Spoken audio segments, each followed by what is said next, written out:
Hi everyone, welcome back to my channel. Today I'm going to show you the books that I hauled in January and February, and I'm going to cover the 3 books that I read in February. After having such an eventful January in reading, February was a little bit slow for me, and I'll get into that a little bit later. First, let's go over the books that I hauled in January. I'm on a mission to collect vintage fantasy paperback covers. I have some on my thrift books wish list, and so I'll get notifications as soon as they're available. The 3 that I picked up in January are first, the Mists of Avalon. I specifically selected this cover, so when I got the notification and it was reasonably priced, I decided to go ahead and pick this up. Next are 2 books by Terry Brooks. That was tricky to say. I don't like that they are 2 different sizes. However, the cover art on both is very similar, so I do really enjoy that aspect. The first is the Sword of Shanara, and you can see that there are 3 individuals around this sword. And the second one is the Elf Stones of Shanara, and there are 3 people standing at a doorway. I like that both of these covers have a similar theme, and I do have other books in the series saved to my wish list, so if they come available with this similar style cover art, I will get notifications. Next are the books that I hauled in February. These again are of a similar cover style. They're all relatively vintage looking, or a cover style that I really like, except for one.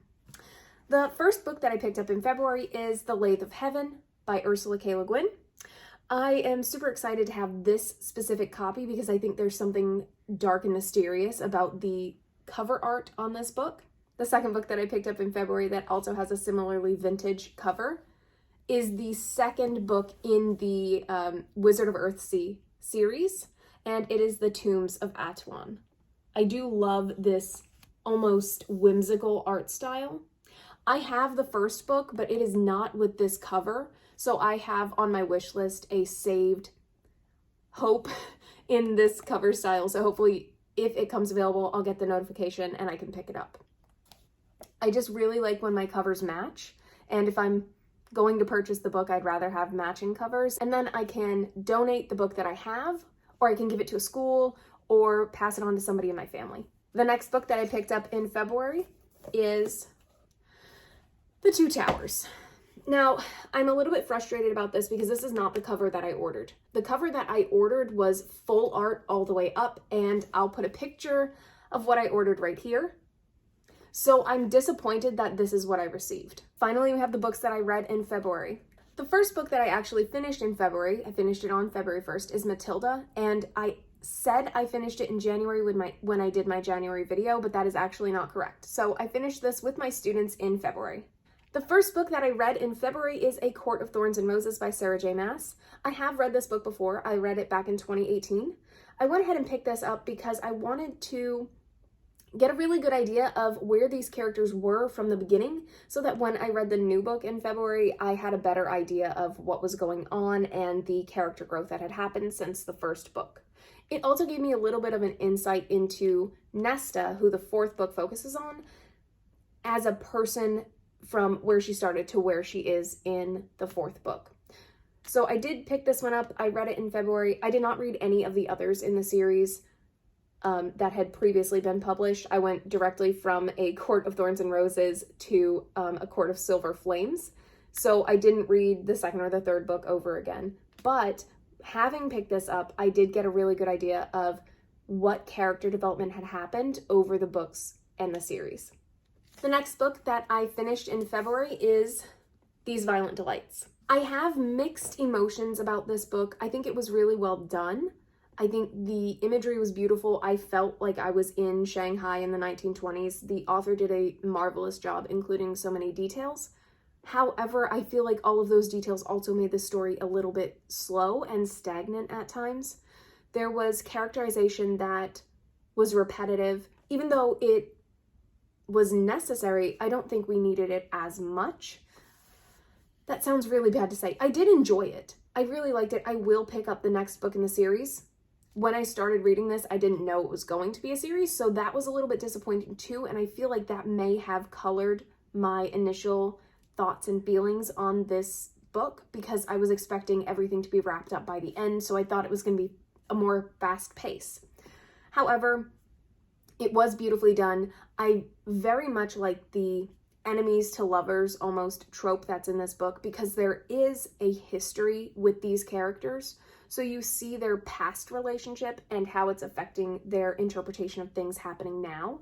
So I think that was really well done. It wasn't just insta-love. So this book is a Romeo and Juliet retelling. It takes place in 1920s Shanghai between two rival gangs. The main characters of this book are trying to stop a contagion from infecting people in Shanghai, and they have to work together in order to solve whatever is happening and figure out what's going on, what's causing it. I think the author did a really good job of infusing history into this novel, because there were lots of things that I didn't realize were happening in Shanghai at the time, so I felt like I was learning something. I did have to reach out to my little sister, who is fluent in Chinese, to help me figure out some of these words, because I feel like as a reader I could guess using context clues, but I wasn't always 100% certain. And when I would scan the words with Google Translate, because they were written in Western characters, didn't always pick up what the word was. So I would reach out to my sister because she does know the language. And that helped a lot, and it made me understand a lot more of what the characters were saying. Now, since this is a Romeo and Juliet retelling, I expected similar actions to happen that did happen in the play Romeo and Juliet. However, I was pleasantly surprised to see that individual and creative liberty taken, so I thought that was a really well done aspect of this book. Overall, if you come into it knowing that it's going to be a little bit slow, but all of these things are necessary to completely understand what's going on, I think you'll really enjoy it, especially if you like the idea of this gangster era Shanghai with flappers and mafia members, and really understanding the almost political intrigue behind what's happening. I thought it was really well done, and I do suggest people read it, even though it was slower than I wanted it to be.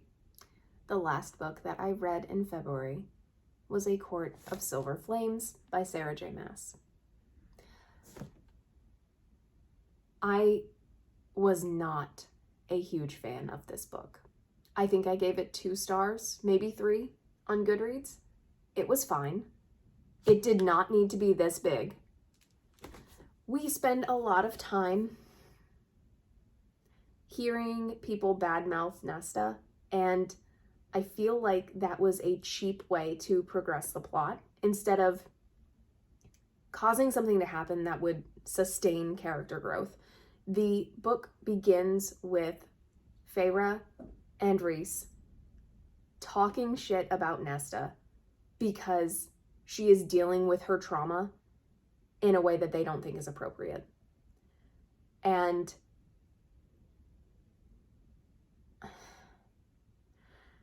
I feel like there were better ways that they could have talked to her about everything. I feel like the way this story starts is very cheap. And I say that because it does not take into account what Nesta went through. It's like the story started with Feyre and Rhys deciding, hey, you know who sucks? Nesta. Let's make her into somebody who she's not. Let's force her to do things that she doesn't want to do. Let's decide what's best for her to confront her trauma without giving her any help. I can understand that they're frustrated that all she does is drink. That's fine.